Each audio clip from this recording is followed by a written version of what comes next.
भाई और बहनों, आज एक और बहुत बड़ी चुनौती है जिसका जिक्र मैं आप सभी किसान साथियों, हमारे इनोवेटर्स के सामने जरूर करना रहूं। आत्मनिर्भरता पर इतना बल मैं क्यों दे रहा हूं और खेती की, किसानों की इसमें क्या भूमिका है, ये हम सबको समझ करके मिशन मोड में काम करने की जरूरत है। आज सबसे अधिक खर्च जिन चीजों को आयात करने में हमारा होता है वो खाने का तेल है, फर्टिलाइजर है, कच्चा तेल है। इनको खरीदने के लिए ही हर साल लाखों करोड़ रुपए हमारे दूसरे देशों को देना पड़ता है। विदेशों में जब कोई समस्या आती है तो इसका बुरा असर हमारे यहां पर भी पड़ता है।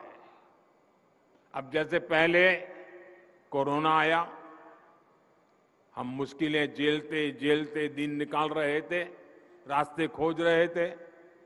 अभी कोरोना तो पूरा नहीं हुआ तो लड़ाई छिड़ गई।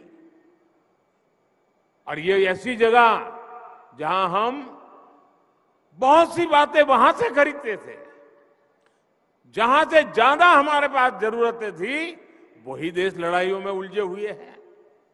उन ऐसे ही देशों पर इन लड़ाई का प्रभाव भी ज्यादा हुआ है। अब खाद को ही लीजिए, यूरिया हो, डीएपी हो या फिर दूसरे फर्टिलाइजर, ये आज दुनिया के बाजारों में दिन रात इतनी तेजी से महंगे होते जा रहे हैं, इतना आर्थिक बोझ पड़ रहा है जो हमारे देश को झेलना पड़ रहा है। आज हम विदेशों से 75-80 रुपये किलो के हिसाब से यूरिया खरीदते हैं, लेकिन हमारे देश के किसान पर बोझ न पड़े, हमारे किसान, उन पर कोई नया संकट न आए, जो 70-80 रुपये में हमारा यूरिया हम आज बाहर से लाते हैं, हम किसानों को 5 या 6 रुपये में पहुंचाते हैं भाइयों, ताकि मेरे किसान भाइयों बहनों को कष्ट न हो, किसानों को कम कीमत में खाद मिले।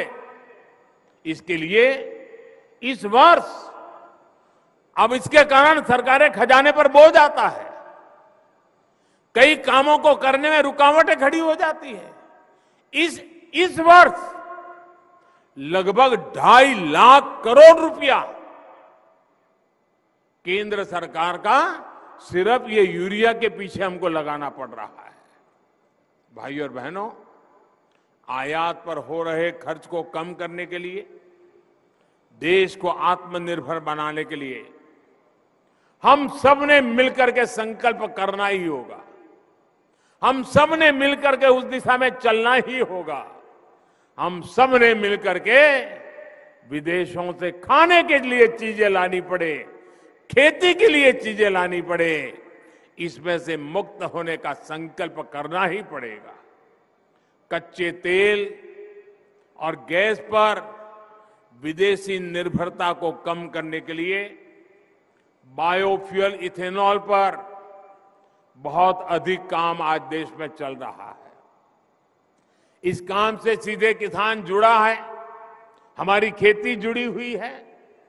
किसान की उपज से पैदा होने वाले इथेनॉल से गाड़ियां चले और कचरे से, गोबर से बनने वाली बायोगैस से बायो सीएनजी बने, ये काम आज हो रहा है।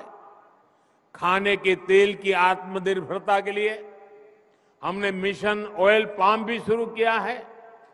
आज मैं आप सभी किसान साथियों से आग्रह करूंगा कि इस मिशन का अधिक से अधिक आप लाभ उठाएं। तिलहन की पैदावार बढ़ाकर हम खाद्य तेल का आयात बहुत कम कर सकते हैं।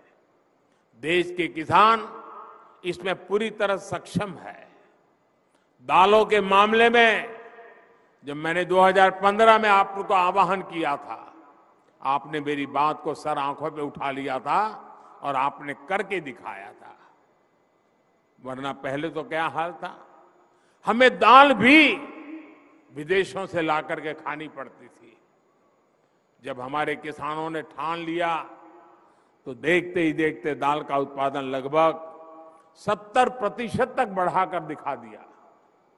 ऐसी ही इच्छा शक्ति के साथ हमें आगे बढ़ना है। भारत की कृषि को और आधुनिक बनाना है, नई ऊंचाई पर पहुंचाना है।